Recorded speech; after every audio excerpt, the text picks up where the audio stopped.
Order. Questions to the Prime Minister.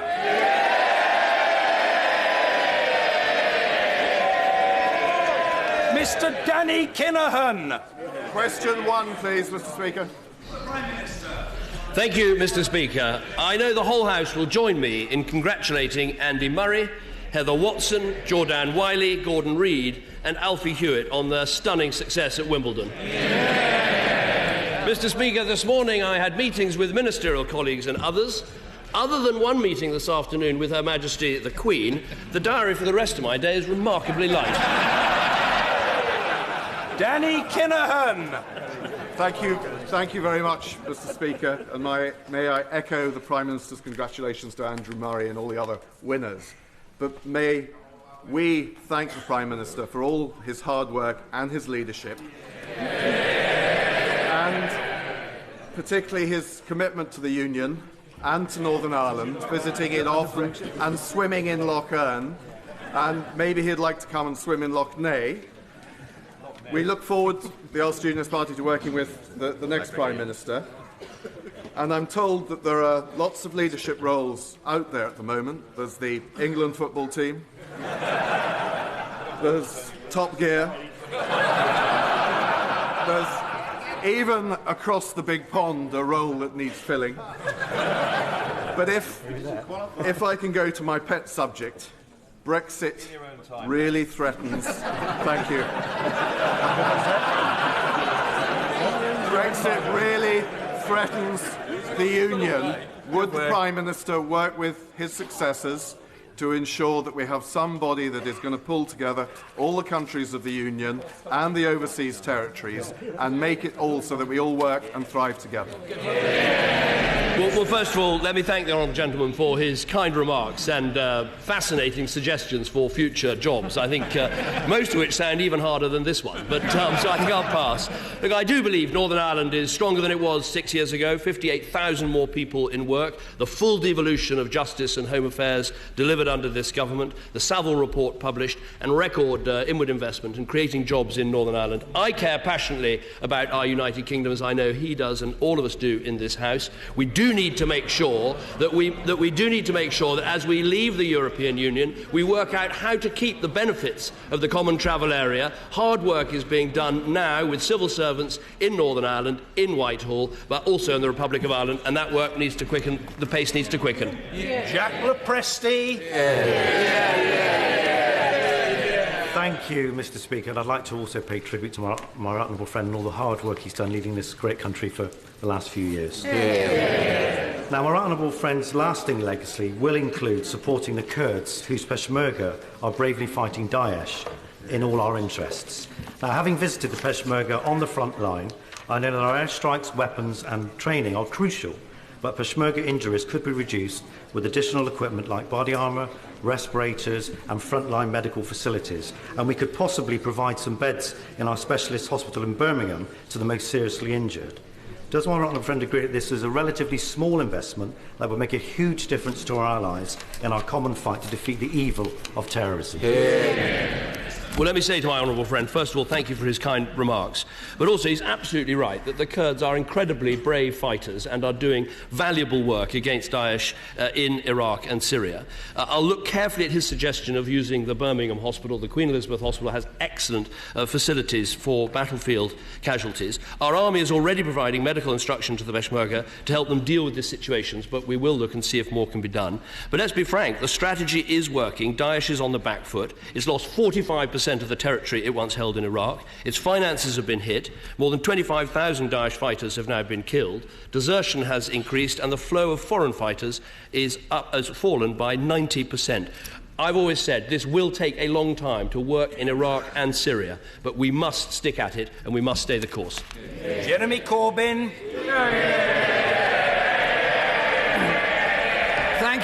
Thank you, Mr. Speaker. Could I start by joining the Prime Minister in paying tribute to the British winners at Wimbledon? Andy Murray, Heather Watson, Jordana Wiley, Alfie Hewitt and Gordon Reid. And also, I think it would be nice if we congratulated Serena Williams on her fantastic achievement as well. Mr. Speaker, it's only right that after 6 years as Prime Minister, we thank the Right Honourable Member for Witney for his service. I've often disagreed with him, but there are some of his achievements I really want to welcome and pay recognition to today. One is helping to secure the release of Shakar Amir from Guantanamo Bay and legislating to achieve equal marriage within our society. And I'm sure he would like to acknowledge that it was Labour votes that helped him to get it through on that occasion. But would he also, perhaps for a moment, express some concern at the way that homelessness has risen for the past 6 years and looks like it's going to continue to rise in this country? Well, first of all, let me thank him for his kind remarks. I'll join him in paying tribute to Serena Williams, who's now, I think, knocked Steffi Graf's amazing record of 22 Grand Slams. She's overtaken that. Can I thank him for what he said about Shakar Amir? That was a case that this government raised again and again with the US government, and we're pleased that it's been resolved. I'd also thank him for what he said about equal marriage. There are 30,000 gay people in our country who in the last 6 years have been able to get married, and I think that is real progress. I'll never forget the day, actually, in Number 10, when one of the people who works very close to the front door said to me, I'm not that interested in politics, Mr. Cameron, but because of something your lot have done, I'm able to marry the person I've loved all my life this weekend. And that was, there are many amazing moments in this job, but that actually was one of my favourites. As for homelessness, it is still 10% below the peak that we saw under Labour, but the key is building more homes. We have built 700,000 homes since I became Prime Minister, but now we need to quicken the pace on that. But the key to building more homes is, yes, programmes like Help to Buy, yes, the reforms to the planning system, but the absolute key is a strong economy. Jeremy Corbyn. Mr. Speaker, I've been listening carefully to what the Home Secretary's been saying over the last few days, and she said it's harder than ever for young people to buy their first house. So does the Prime Minister think this is because of record low house building, or his government's apparent belief that £450,000 is an affordable starter home? Well, first of all, let me say at the dispatch box how warmly I congratulate the Home Secretary on becoming leader of the Conservative Party. And when it comes to women Prime Ministers, I'm very pleased to be able to say pretty soon it's going to be 2-0. And not a pink bus in sight, Mr. Speaker. Now, on the issue of housing and homelessness, as I said, 700,000 homes have been delivered. He asks about this issue of affordability, which is absolutely key. When I became Prime Minister, because of what had happened to the mortgage market, a first-time buyer often needed to have as much as £30,000 to put a deposit down. Because of the combination of Help to Buy and shared ownership, some people are actually able to get on the housing ladder now with a deposit of as little as £2,000. And with the low mortgage rates as well, and the new houses we're building, we're making good progress. Jeremy Corbyn. Mr. Speaker, the malaise seems a little deeper still. The Home Secretary said, so that it really, talking of the economy, she said, so that it really does work for everyone, because it's apparent to anyone in touch with the real world that people do not feel our economy works that way. Isn't she right that too many people in too many places in Britain feel their economy has been destroyed in towns they're in because the industries have gone, there are levels of high unemployment or underemployment and a deep sense of malaise? Don't we all need to address that question?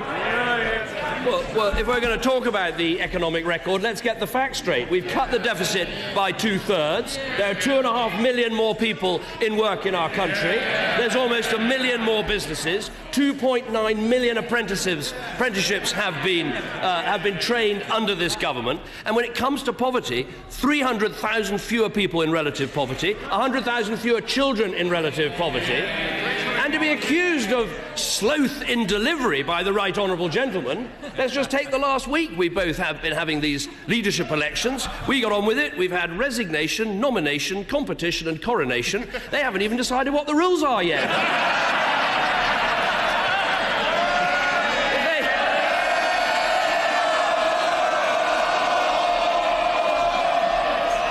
If they ever got into power, it'd take them about a year to work out who would sit where. Jeremy Corbyn. Democracy is an exciting and splendid thing, and I'm enjoying every moment of it.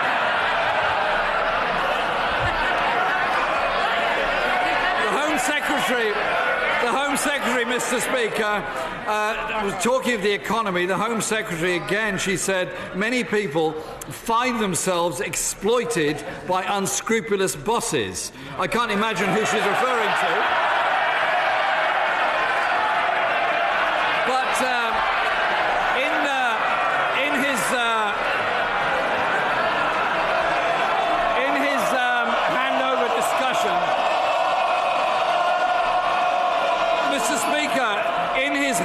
Discussions with the Home Secretary, could he enlighten us as to whether or not there is any proposal to take on Agency Britain by banning zero-hours contracts, clamping down on umbrella companies, repealing the Trade Union Act, or preferably all three? Well, he's right that democracy is a splendid thing. I have to agree with him about that. Let me answer very directly on exploitation in the workplace. It's this government that, for the first time, has introduced a national living wage. That is a huge change. It's this government that has massively increased the power of the Gangmasters Licensing Authority. There are record fines for businesses that don't pay the minimum wage, and much more policing and prosecutions taking place. All of those things have changed under this government. And as for zero-hours contracts, they account for less than 1 in 40 people in work. 60% of people on zero-hours contracts do not want to work more hours, and it was this government that did something the Labour Party never did, which was to ban exclusive zero-hours contracts. 13 years of Labour, but it took a coalition Conservative government to do it. Let me say something to him about the democratic process of leadership elections, because I did say a couple of weeks ago that I thought it was... I have to say I'm beginning to admire his tenacity. He is reminding me of the Black Knight in Monty Python's Holy Grail. He's been kicked so many times, but he says, keep going, it's only a flesh wound. I admire that.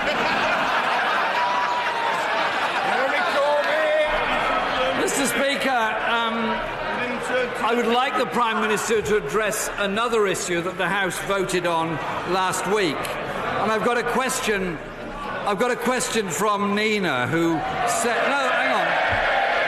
Yeah. It's a question from somebody who deserves an answer. And she says, I would like to know if there is any possibility that a European Union citizen who has lived in Britain for 30 years can have their right of permanent residence revoked or deported depending on the Brexit negotiations. There has been no clear answer to this question. It is one that worries a very large number of people, and it would be good if in his last question time the Prime Minister could at least offer some assurance to those people. Let me reassure Nina, there's absolutely no chance of that happening to someone in those circumstances. We are working hard to do what we want, which is to give a guarantee to EU citizens that they will have their rights respected, all those who have come to this country. The only circumstance I could ever envisage a future government trying to undo that guarantee would be if British citizens in other European countries didn't have their rights respected. So I think it is important to have reciprocity. But the new Prime Minister will be working to give that guarantee as fast as we can. I'm glad he mentions emails, because actually I've got an email as well. Now, I got this, I'm not making this up, I promise. I got this on the 16th of September 2015 from someone called Judith, and she said this: please keep dignity and not triumphalism during the first PMQs today with Jeremy Corbyn. And she gave this reason. She said, because Tom Watson, who may oust Jeremy Corbyn, is a very different kettle of fish. He's experienced, organised and far more dangerous in the long term. She goes on, so sensible, sober, polite answers to Mr Corbyn. Let him create his own party disunity. After this is over, I've got to find Judith and find out what on earth happens next. Jeremy Corbyn! Mr Speaker, I've had the pleasure of asking the Prime Minister 179 questions. And thank you. Well, there are plenty more to come to his successor. Don't worry about that. But before I ask him the last question, could I just put on record and wish him well as he leaves this office, and also to wish his family well, Samantha and their children, because I think we should all recognise that whilst many of us really do enjoy our jobs and our political life, it's the loved ones nearest to us and our families that actually make enormous sacrifices that we may be able to do this. So I'd also like him to pass on my thanks to his mum for her advice about ties and suits and songs. It's extremely kind of her, and I'd be grateful if he'd pass that on to her personally. And I'm reflecting on the lesson that she offered. But I've got one rumour that I want him to deal with. There's a rumour going round that his departure has been carefully choreographed so he can slip seamlessly into the vacancy created this morning on Strictly by Len Goodman's departure. Is that his next career? I don't really have a paso doble, so no, I can promise that is not the case. Let me say to him, first of all, thank you for the kind remarks and the good wishes to my amazing wife Samantha and my lovely children who are all watching from the gallery today. He's absolutely right. The pressure is often bears hardest on those we love around us in these jobs. And let me send my best wishes to his family as well. I've done a bit of research, Mr. Speaker. I have addressed 5,500 questions from this dispatch box. I'll leave it for others to work out how many I've answered. Because of your belief in letting everyone have their say, I think I've done a record of 92 hours of statements from this dispatch box, as well as some very enjoyable liaison committee appearances and other things. I will certainly send his good wishes back to my mother. He seems to have taken her advice and is looking absolutely splendid today. But it gives me the opportunity to put a rumour to rest as well, even more serious than the Strictly Come Dancing one. And he'll appreciate this because El Gato, his cat, is particularly famous. And the rumour that somehow I don't love Larry. I do. And I have photographic evidence to prove it. Sadly, I can't take Larry with me. He belongs to the house and the staff love him very much, as do I. Mr. Peter Lilly. Is my right honourable friend aware that in 33 years in this House, watching 5 Prime Ministers and several ex-Prime Ministers, I've seen him achieve a mastery of that dispatch box unparalleled in my time. Not just because of his command of detail, of his wit, but because he commands the respect of friend and foe alike, who know that he's driven not just by legitimate political ambitions and ideas, but by a sense of duty, which he always leads him to try to make this country more prosperous, more solvent, more tolerant, more fair and more free. And he will command the respect of generations to come. Those words mean a lot from my right honourable friend who spent so much time in this House. It is a special place, and I think Prime Minister's Questions, for all its theatrics, does have a purpose, because it's a time when every week the Prime Minister has to know absolutely everything that is going on in Whitehall, and often you find out things that you want to stop pretty quickly before 12 o'clock on a Wednesday. I believe that politics is about public service in the national interest, and that is what I've always tried to do. This session does have some admirers around the world. I remember when I did his job and I met Mayor Bloomberg in New York, and we walked down the street and everyone knew Mike Bloomberg, and everyone came up and said, "Mayor, you're doing a great job." No one had a clue who I was until eventually someone said, "Hey, Cameron, Prime Minister's Questions, we love your show." Mr. Angus Robertson.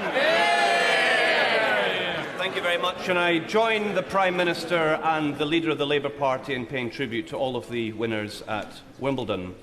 This week we mark the 21st anniversary of the Srebrenica genocide.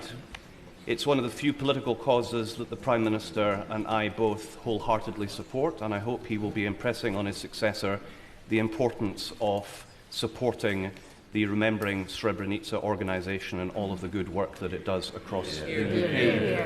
Notwithstanding our differences, I genuinely extend my best personal wishes to the Prime Minister and to his family. I wish them all the best. However, and spoil it. The Prime Minister's legacy will undoubtedly be that he has taken us to the brink of being taken out of the European Union, so we will not be applauding his premiership on these benches. What advice has he given his successor on taking Scotland out of the EU against the wishes of Scottish voters? Well, first of all, let me join the right honourable gentleman in paying tribute to all those who lost their lives in Srebrenica and making sure that we commemorate this event properly every year. This year there will be a service in the Foreign Office where commemoration will be given, where testimony will be read out, and we should think of it alongside the terrible events of modern history, such as the Holocaust, and think about it in that way. It also, I think, reminds us, as we often debate in this House, there's a price for intervention, but there's also sometimes a price from non-intervention, and we should remember that. In terms of what he says about Scotland and the United Kingdom and Europe, my advice to my successor, who is a brilliant negotiator, is that we should try to be as close to the European Union as we can be for the benefits of trade, of cooperation and of security. The channel will not get any wider once we leave the European Union, and that is the relationship we should seek. That will be good for the United Kingdom and good for Scotland. Angus Robertson. The Prime Minister's successor is very, very well known in Scotland at the present time. It's across all the front pages because of the threat to deport the very much loved and liked Brain family from the Highlands. The first vote of her premiership is likely to be imposing Trident against the wishes of almost every single MP from Scotland. Meanwhile, she says she plans to plough on. With Brexit, regardless of the fact that Scotland voted to remain in the EU. How does the outgoing Prime Minister think that all of this will go down in Scotland? Well, first of all, specifically on the Brain family, Mrs. Brain came to this country on a Tier 4 visa, on a student visa, to study for a Scottish history degree. She completed it, and her husband and her son came as dependents. We've given them an extension to the 1st of August to put in an application for a work visa in the normal way, and I very much hope that will happen. On Trident, there will be a vote in this House, and it's right this House should decide, and actually many people in Scotland support our nuclear deterrent, maintaining it, and the jobs that come in Scotland. He asks about the record of this government when it comes to Scotland. Well, I'll tell him what it is. 143,000 more people in work in Scotland. Massive investment in the renewable industries in Scotland. The 2 biggest warships ever built in our history, built in Scotland. A powerhouse parliament, a referendum that was legal, decisive and fair, and, I might add, a Scotsman winning Wimbledon twice while I was Prime Minister. Never mind Indy 2, I think it's time for Andy 2. Jane Churchill. Thank you, Mr. Speaker. I would like to thank the Prime Minister for the leadership he's shown, particularly in his support of women within the Conservative Party. The Prime Minister's legacy for me, however, and for fellow cancer survivors, is the personal support that he has shown for the Cancer Drug Fund. However, today I would like him to ask him to show that same support for those who've been affected by the contaminated blood. Would he please update the House as to whether they too will have a legacy? Well, can I thank my honourable friend for what she says about the Cancer Drugs Fund. It has helped many families and many people in our country. She's absolutely right to raise this issue of contaminated blood. And I can today announce that we will be spending the extra £125 million we've identified in a much fairer and more comprehensive scheme. We'll guarantee that all those infected will, for the first time, receive a regular annual payment. This will include all those with hepatitis stage 1, who will now receive £3,500 per year, rising to £4,500 per year by the end of the Parliament. For those with hepatitis C at stage 2, HIV or co-infected with both, annual payments will increase over the lifetime of the Parliament and will enhance the support for those who've been bereaved or those who will be in future, significantly boosting the money for the discretionary payments. Last year I apologised to the victims on behalf of the British Government for something that should never have happened. Today I'm proud to provide them with the support that they deserve. And while it's not right to pick out 2 people, I think people should know that coming to constituency surgeries, making your point to your Member of Parliament, campaigning as these sufferers have done, in my case, David Ledbetter and Matthew Davis, repeatedly coming to my surgery and saying this mustn't stand, more must be done. I know that not everyone will be fully satisfied with what's being done, but it does show our democracy working and compassion in replying to this terrible problem. Jeff Smith. Thank you, Mr. Speaker. The Prime Minister came to office promising to keep the UK's AAA rating, to end top-down NHS reorganisations and to stop his party banging on about Europe. How would you say that's gone? Well, I think in terms of the economic record, 2.5 million more jobs, the deficit cut by 2/3, 2.9 million apprenticeships, 1 million more businesses, a growth rate that's been at the top of the developed world, all of that because of the choices that we made. And because we did that, we've been able to back our NHS with a 10% funding increase, over 10 billion in real terms in this Parliament. As for Europe, we have to settle these issues. And I think it's right, when you're trying to settle a really big constitutional issue, you don't just rely on Parliament, you ask the people as well. We made a promise and we kept a promise. Steve Brine. Thank you very much, Mr. Speaker. I'm very sorry this turns out to be my last question to the Prime Minister, but I want to thank him for everything he's done for my constituency, where every school is now good or outstanding, and the jobless total is down 64% since he took office.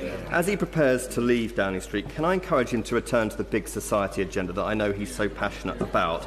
And can I ask him if he remembers saying shortly before becoming Prime Minister, politicians are a mixture of egotism and altruism, and you just hope the right one wins out so people do the right thing rather than the politically convenient thing. It seems to me that he's stayed on the right side of that divide in the last 6 years, not least in the manner of his departure, and I think this country's going to miss him a great deal.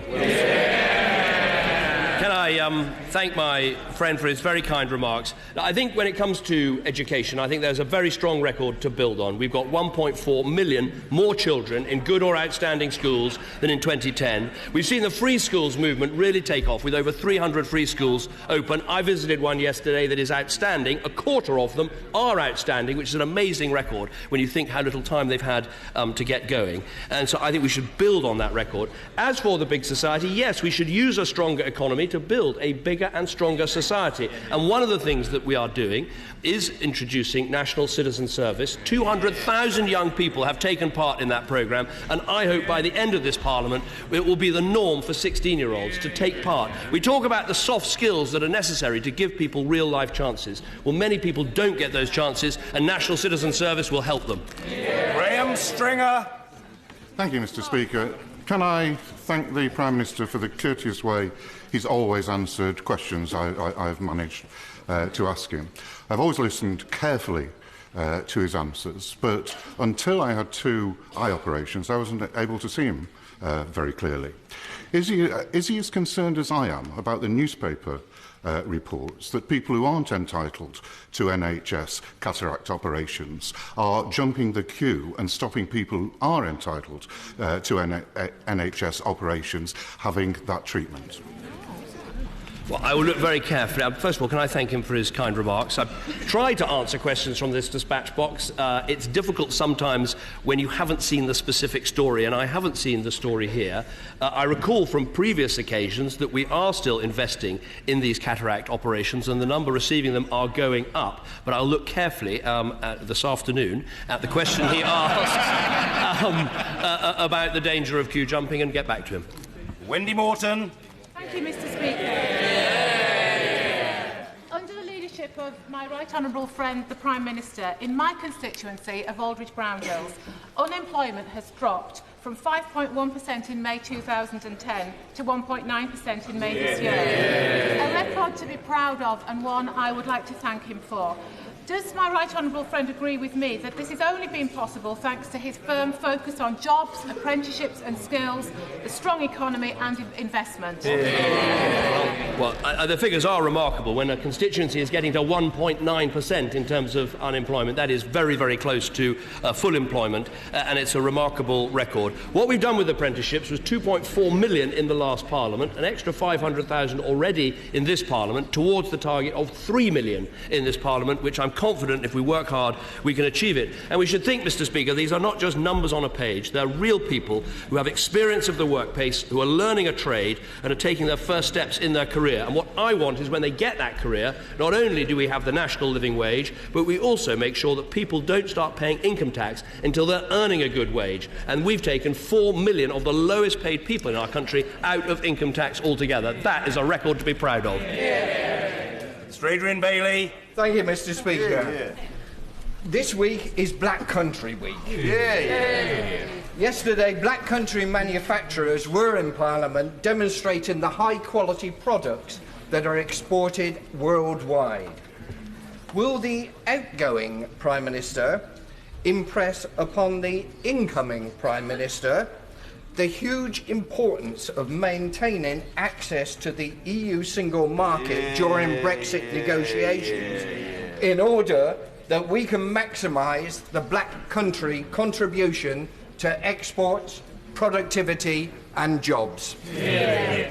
Well, I absolutely agree with the honourable gentleman. What we've seen in the West Midlands is 173,000 more people in work under this government, and we have seen something of a renaissance in manufacturing, particularly in the automotive sector, some of which is indeed in the Black Country. And it is vital for that industry that we have proper access to the single market, and I think he's right, this is going to be one of the things we've absolutely got to focus on. I want automotive, aerospace, these high-quality manufacturing firms to go from strength to strength in our country, and making sure we get that vital access to Europe is going to be vital. Robin Walker.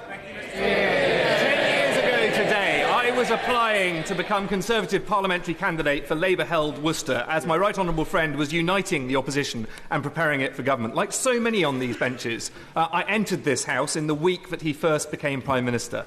And since that time, unemployment in Worcester has halved, apprenticeships have doubled. We have more good and outstanding schools, beginning to receive fairer funding. Wages are up and taxes are down. Can I thank my right honourable friend for all his service to our nation and for the legacy of improved life chances he will leave behind? Well, can I thank him for his kind remarks? We've seen unemployment fall in all of these constituencies. We've seen the claimant count go down. I think more important is we now see 450,000 fewer children in households where nobody works. And think of the effect of having a parent or a loved one in work helping to put food on the table and provide a role model for their children. That's really what this is all about. So I thank him for his kind remarks. Carol Monaghan. Thank you, Mr. Speaker. Between broken vows, Brexit and the likely renewal of weapons of mass destruction in the Clyde,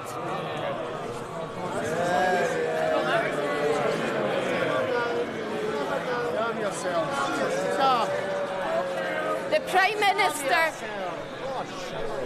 Prime Minister has done more for Scottish independence than many of us on these benches could ever hope to do.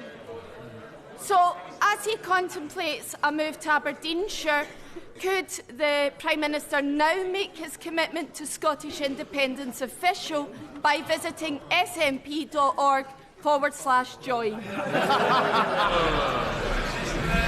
What I'd say to the Honourable Lady, and indeed to all the SNP members of Parliament, is when you have Lord Smith himself saying that the vow to create a powerhouse Parliament was kept, the SNP should pay attention to that and recognise a promise was made and a promise was delivered. I've talked many times at this dispatch box about creating this powerhouse Parliament. What I haven't seen is the SNP using any of the powers they've now got. Finally, Mr. Kenneth Clark. Mr. Speaker, can I first of all join with all those in thanking the Prime Minister for the statesmanlike leadership that he's given to our party and to the country for the last 6 years, and to thank him particularly on this occasion for the debating eloquence, but also the wit and the humour that he's always brought to Prime Minister's questions on Wednesday.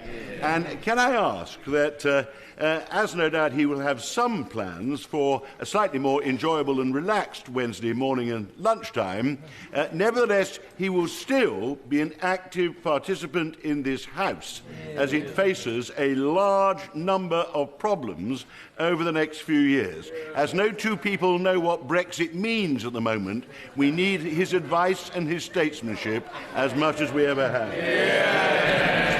Can I thank my right honourable friend for his very kind remarks? I remember one of the toughest conversations I had in politics was actually when I was Leader of the Opposition, and I was trying to get him to join my front bench, and he was on a bird-watching holiday in Patagonia, and it was almost impossible to persuade him to come back. Not many people know this, but actually his first act as Chancellor of the Exchequer was to fire me as a special advisor, and I'm very proud of the fact that one of my first acts was to appoint him to my cabinet in the coalition government, and I know the then Deputy Prime Minister will join me in saying that he provided great wisdom, great thoughtfulness, great ballast at a time of national difficulty in the advice that he gave us. He's not always the easiest person to get hold of. We've tried. Tory modernisation has never quite got as far as getting Ken Clarke to carry a mobile phone. He did briefly have one, but he said the problem is people keep ringing me on it. And we had to move, I seem to remember, in opposition, we had to move our morning meeting to accommodate his 9 o'clock cigar. But I will watch these exchanges from the backbenches. I will miss the roar of the crowd. I will miss the barbs from the opposition. But I will be willing you on. And when I say willing you on, I don't just mean willing on the new Prime Minister at this dispatch box, or indeed just willing on the front bench defending the manifesto that I helped to put together. But I mean willing all of you on, because people come here with huge passion for the issues they care about. They come here with great love for the constituencies that they represent. And also willing on this place. Because, yes, we can be pretty tough and test and challenge our leaders, perhaps more than some other countries, but that is something we should be proud of, and we should keep at it. And I hope you will all keep at it, and I will will you on as you do. The last thing I'd say is that you can achieve a lot of things in politics. You can get a lot of things done, and that, in the end, the public service, the national interest, that is what it's all about. Nothing is really impossible if you put your mind to it. After all, as I once said, I was the future once.